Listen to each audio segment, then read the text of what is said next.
Pues si queréis, son solo y 37, le hemos dado los 15 minutos de cortesía. ¿Se oye bien o pongo el micro?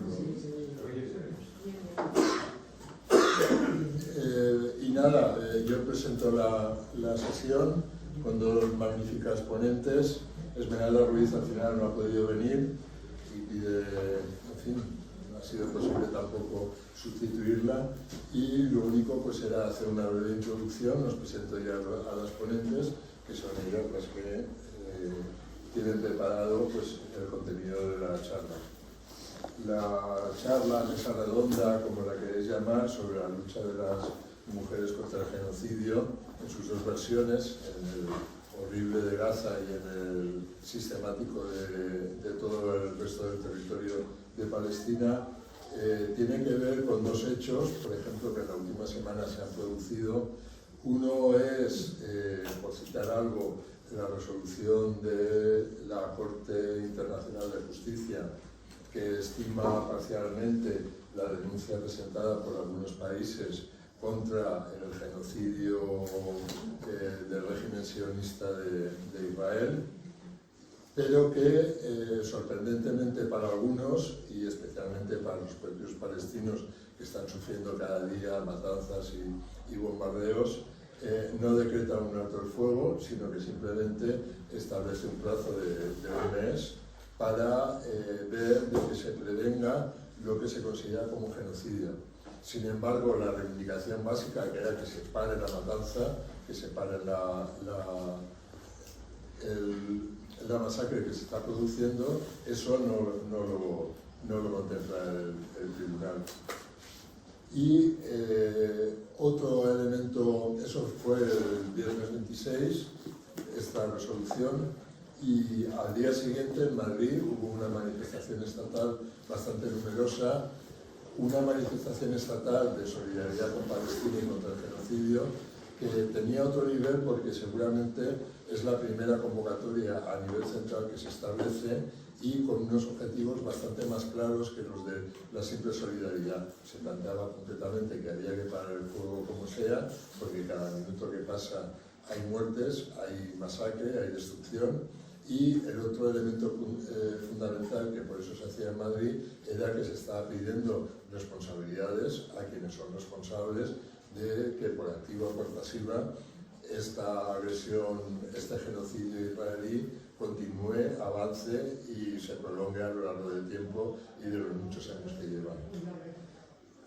De modo que más allá del testimonio y de la denuncia, Madrid simbolizó la lucha que hay que continuar dando, especialmente porque ninguna de las instituciones, ni la justicia internacional, ni los gobiernos de los países del sistema occidental están queriendo parar esta guerra, optan por una alternativa que sea decir se acabó, basta ya de masacre, y los únicos que en estos momentos tenemos capacidad para seguir reivindicando eso somos los trabajadores y los pueblos del mundo, que decimos se acabó la matanza, basta ya. En primer lugar los palestinos, y aquí tenemos a una compañera de una asociación palestina, pero también la gente que pertenecemos a otros territorios, porque en realidad, tal como se ha planteado el tema de Gaza, ya no es un conflicto regional, ya no es algo que pueda considerarse que depende solo de un territorio concreto y de una problemática concreta, sino que sobre Palestina, sobre el genocidio de Israel y sus aliados, se cierne toda una estrategia del imperialismo mundial, digamos, que no solo afecta a los palestinos, sino que repercute brutalmente sobre las condiciones de vida y de trabajo, sobre los derechos y las libertades de todo el mundo, de los trabajadores españoles y españolas, de los pueblos del Estado español y de los pueblos del mundo, y por supuesto también de Palestina, y por qué no hablar de otros continentes. El enfoque y la convocatoria de esta charla iba en esa perspectiva. No estamos planteando una charla para dar a conocer lo que los medios de manera sesgada y muchas veces torticera, tratando de disimular, enseñan sobre Palestina cada día, sobre lo que destruyen los israelíes, sino sobre todo la perspectiva de lucha, comenzando por el sector seguramente más importante que siempre en las guerras y fuera de ellas se sitúa a la vanguardia de la confrontación, que son las mujeres. Por eso hemos optado por hacer una charla con un título de la lucha de las mujeres, y tenemos a dos mujeres que hablarán de su respectiva experiencia y perspectiva. En primer lugar está Maripau, sindicalista, y que hablará pues, sobre la problemática, en fin, hablará lo que tenga que decir. Y luego estará Aisha de Al-Yudur, de una asociación de jóvenes palestinas, que también imagino que nos tiene mucho que contar. Y sin más le doy la palabra a ellas. Bueno, yo creo que no hace falta el micrófono, ¿no? ¿Sí? Mejor. Sí, mejor. Sí, vale, así mejor, ¿no? Vale. Pues nada, buenas tardes. Yo me planteo esto, Juanjo, estamos en varias luchas compartidas en el CATP y pues ahí recorriendo a veces España también y apoyando pues a diferentes colectivos o en las movilizaciones a favor de la sanidad pública o a favor de todo lo público. Yo pertenezco a un sindicato, a UGT, y estoy en el sector de servicios públicos. Entonces, aparte de plantear algunos datos también, porque el otro día en el Comité Nacional de UGT del País Valencià aprobamos una moción contra el genocidio, a favor del pueblo palestino y por el alto a la guerra. Pues alguno de los datos o el contenido de esa moción es lo que os quería explicar un poquito, y también el enfoque, también ya que se habla de la lucha de las mujeres, cómo están sufriendo en el ámbito laboral y dentro del conflicto colectivo, de lo que en su ámbito laboral lo que están sufriendo las mujeres dentro de Palestina.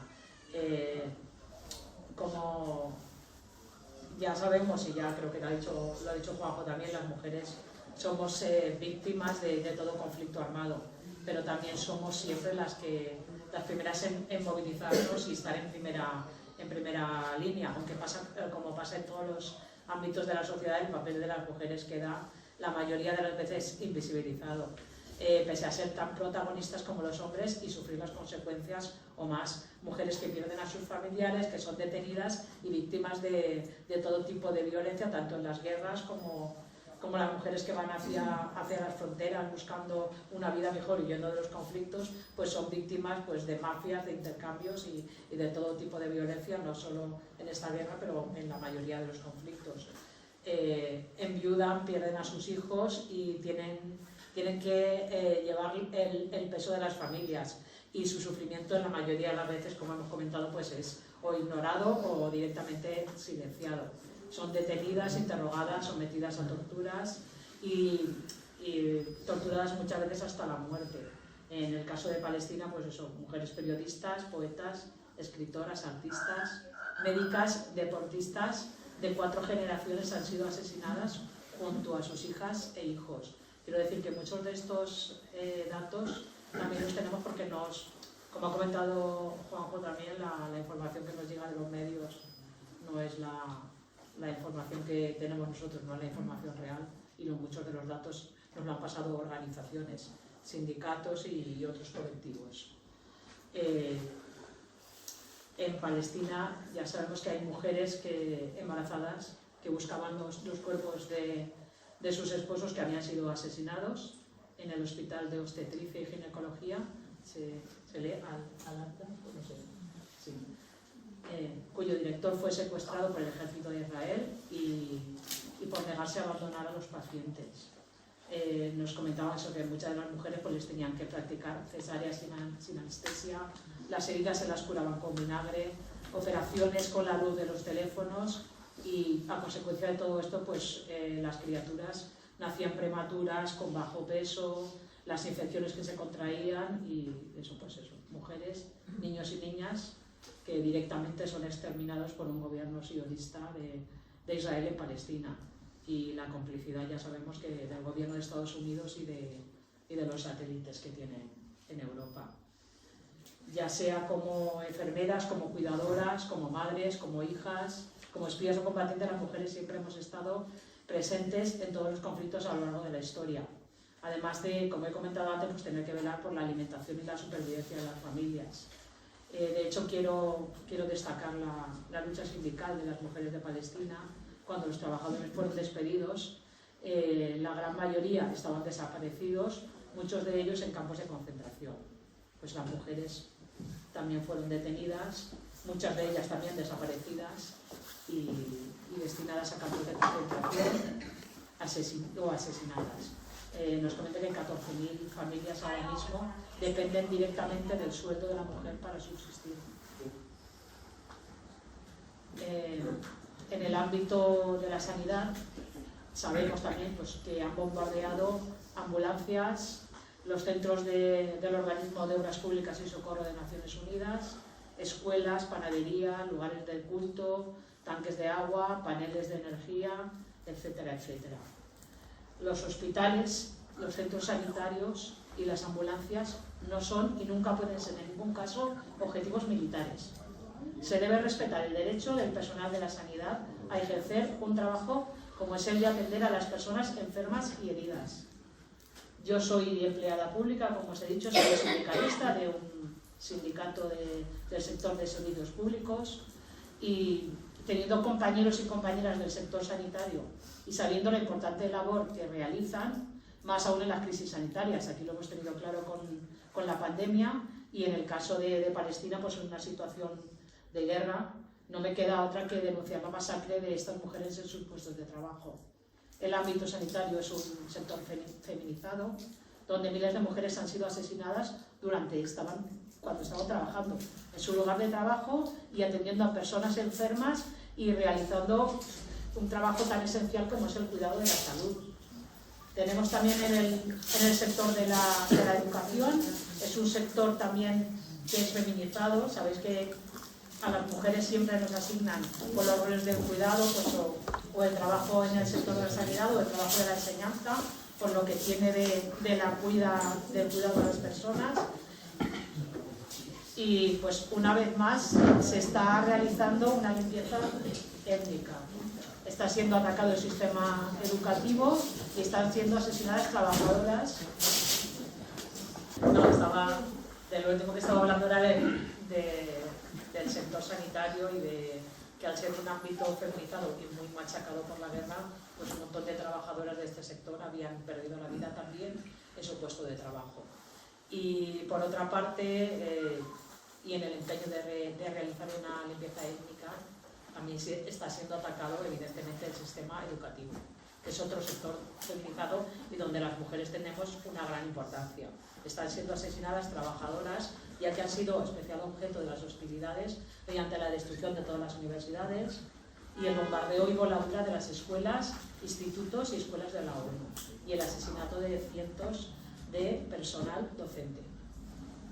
Como se puede observar, el ámbito laboral no es una excepción y el exterminio tiene rostro de mujer. Los datos que tenemos a 4 de enero de 2024 es que se han asesinado 9.730 niños y niñas, 6.830 mujeres, y de las 7.000 personas que están desaparecidas, el 70% son mujeres, niños y niñas. Por último, tampoco es fácil dedicarse al trabajo en la vertiente política y al activismo, algo tan sencillo como lo que estamos haciendo aquí ahora nosotros y nosotras, pero en particular para las mujeres y en Palestina. Quería también destacar a la activista feminista y de izquierdas, se produce a Jalila Harar, que ha sido detenida varias veces y la última vez creo que fue, no sé si a finales de diciembre o principios de enero de este año, ha sido detenida nuevamente. Todos los trabajos tienen mucha importancia, pero la labor de la denuncia, en el trabajo del activismo político y del activismo político y de la vertiente política es especialmente importante en las épocas de guerra, y más aún cuando se trata de visibilizar un genocidio, de que los datos que tengamos el resto del mundo sean veraces, que no sean manipulados, que no vengan solamente de un sector y especialmente que no se silencie a las voces de las mujeres como ocurre en todos los conflictos y en todas las épocas de la historia que hemos sido tradicionalmente silenciadas. Y yo quiero finalizar exigiendo el final de la masacre y del exterminio, el final de la ocupación, el alto el fuego y la exigencia a nuestro gobierno de romper todo tipo de relaciones con Israel.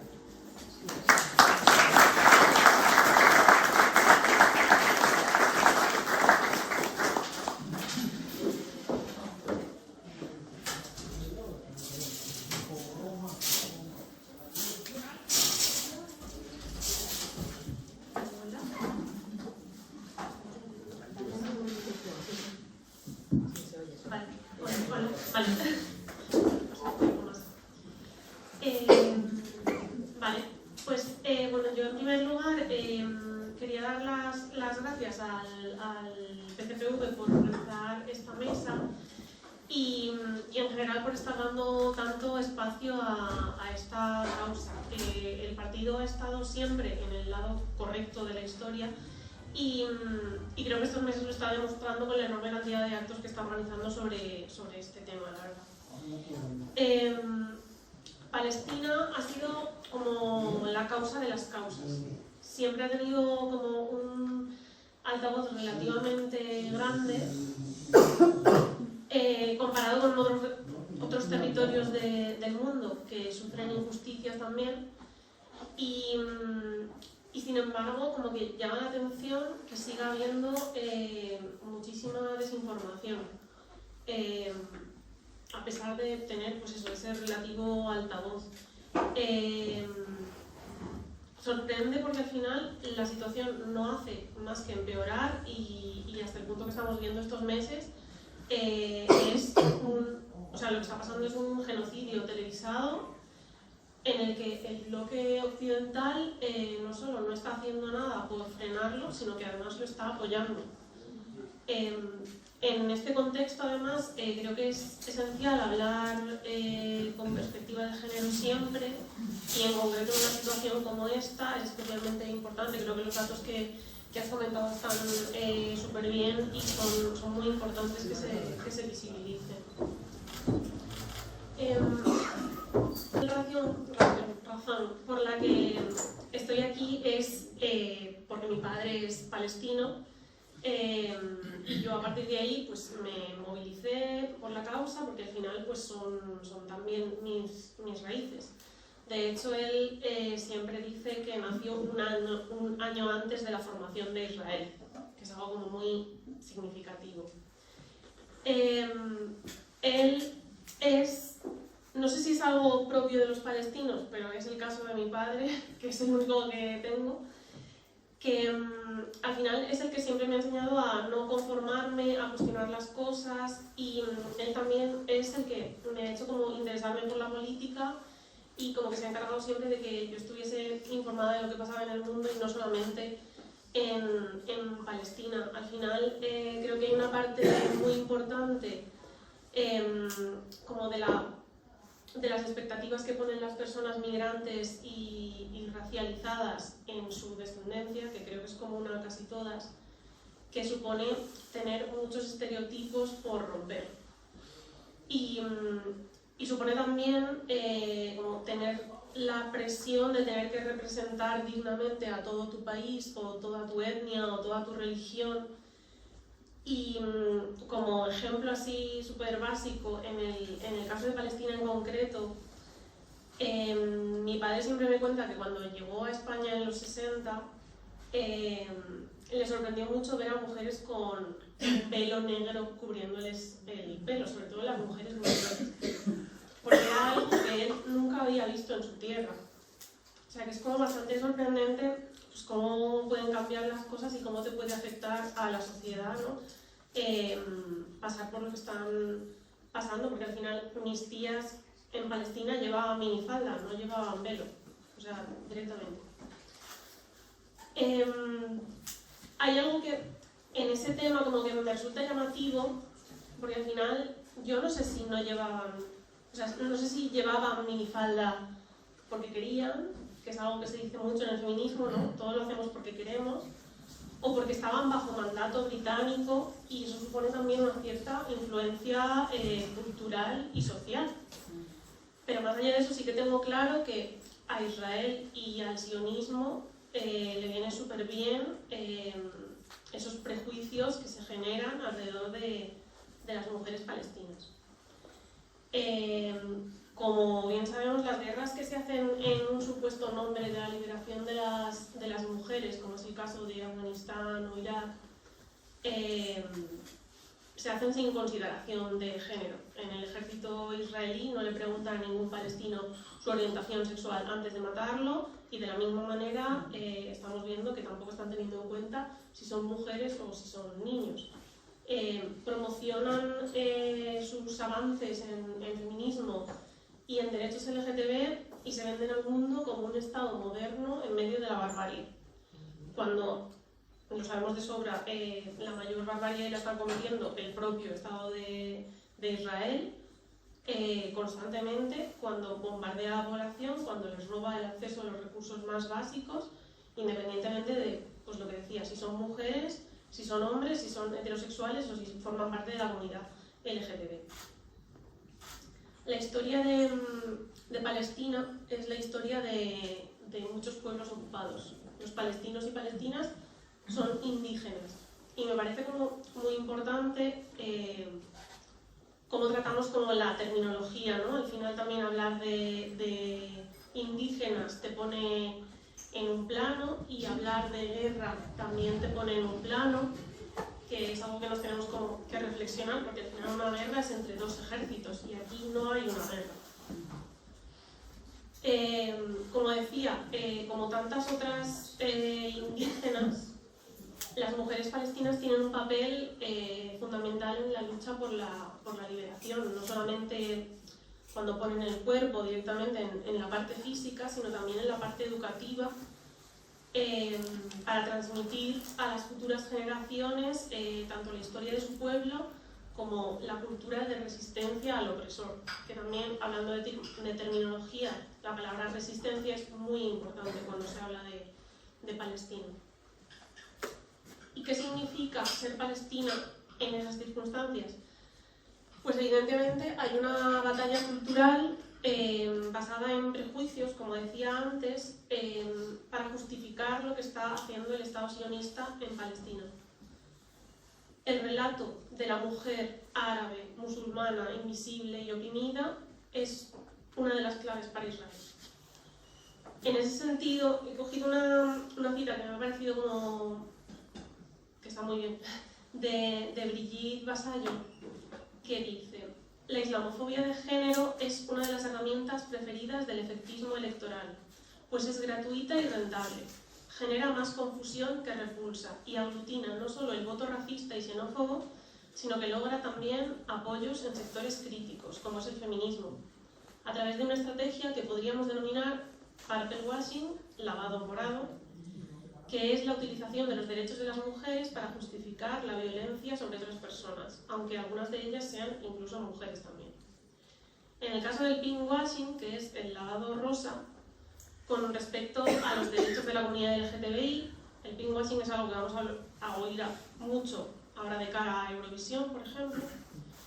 El caso ejemplar siempre es Israel, que se publicita como el mayor defensor de los derechos de las personas homosexuales en Oriente Medio, sin llegar a matizar que esa defensa se refiere solo a algunos derechos y para un tipo de personas que responden a un prototipo de raza, clase y pertenencia social. Esa pátina de liberalismo se utiliza al mismo tiempo para reforzar medidas represivas contra los otros, aquellos y aquellas que se presupone que no son liberales y que por tanto no merecen tener derechos. En este caso, la población palestina, generando la idealización de un grupo y la demonización del otro. Esto viene de un texto mucho más largo, pero este fragmento me parecía brutal. No sé cuánto tiempo llevo, pero acabo ya casi. Siempre como que me gusta acabar, tampoco he hecho muchas ponencias, pero las que he hecho siempre me gusta acabarlas como planteando qué podemos hacer desde aquí, ¿no? Desde España y desde el País Valenciano. Desde aquí hay mucho por hacer. para empezar, generar este tipo de espacios donde la gente puede debatir, puede reflexionar, puede preguntar dudas, me parece súper importante. Evidentemente, leer y escuchar a la gente que ha vivido allí también. El boicot individual y colectivo a las empresas israelíes y a sus socios, por supuesto, súper necesario también. Pero hay un punto que también me parece muy importante, que es viajar a Palestina, cuando se pueda, evidentemente. Creo que es muy clave el hecho de ir allí, porque es conocer la realidad para luego poder defenderla aquí y en el resto de espacios. Y bueno, en mi caso personal, yo animo a que vayáis cuando podáis, cuando se pueda, porque yo al final no lo tengo fácil para ir. Yo no he estado nunca. Yo nací aquí y mi padre salió de Palestina y no pudo volver. No ha vuelto desde el 67. Entonces, claro, mi nombre dice muchas cosas y yo lo tengo muy difícil para entrar. Entonces creo que es eso, como que hay que animar siempre a la gente a ir y conocer la realidad. Otra cosa que también se puede hacer es conocer la lucha e intentar no mirarla desde una perspectiva occidental, que sé que es muy difícil. Creo que aquí en estos espacios somos muy críticas, pero incluso también nos cuesta salir como de esa perspectiva de Occidente, porque al final es la realidad que conocemos. Pero bueno, las mujeres palestinas que viven en los territorios ocupados en Palestina llevan el lema "existir es resistir" en la sangre, porque su mera existencia ya simboliza muchas cosas, pero evidentemente no se quedan ahí. No es simplemente existir y ya está. Y estos meses lo están demostrando una vez más. Pero hay que tener muy claro eso, que la lucha de su pueblo es el único camino y es lo que ellas tienen muy claro. Y en ese sentido, creo que es importante hablar del pasado, estudiar la historia desde las diferentes perspectivas y hablar del presente y entender por qué está pasando lo que está pasando ahora mismo. Pero también creo que es esencial hablar del futuro y tener esperanza. Y lo digo como militante y lo digo como descendiente de palestino. Porque al final la esperanza en el futuro, la seguridad de saber que se ha conseguido expulsar al invasor y recuperar la tierra en lugares como Argelia o Vietnam, es lo que mantiene luchando durante décadas a todas las palestinas que están dentro de Palestina y fuera de Palestina. Para terminar, si hablamos desde una perspectiva feminista, creo que hay que dejar clara una cosa muy esencial. Si no está garantizada la vida, no pueden garantizarse derechos sociales, no puede garantizarse nada. Los derechos para las palestinas llegarán con la liberación de Palestina, de toda Palestina, con el fin de la ocupación, el fin del apartheid y el derecho al retorno de todas las refugiadas.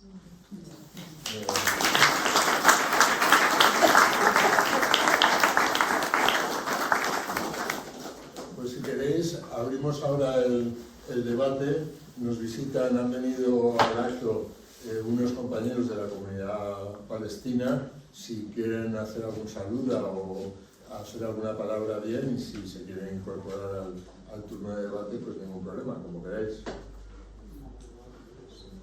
Y si no, pues empezamos el turno de palabra. Claro, alguien tiene que decir que quiere hablar. Pues yo misma. Y luego al fondo, sí. Vale.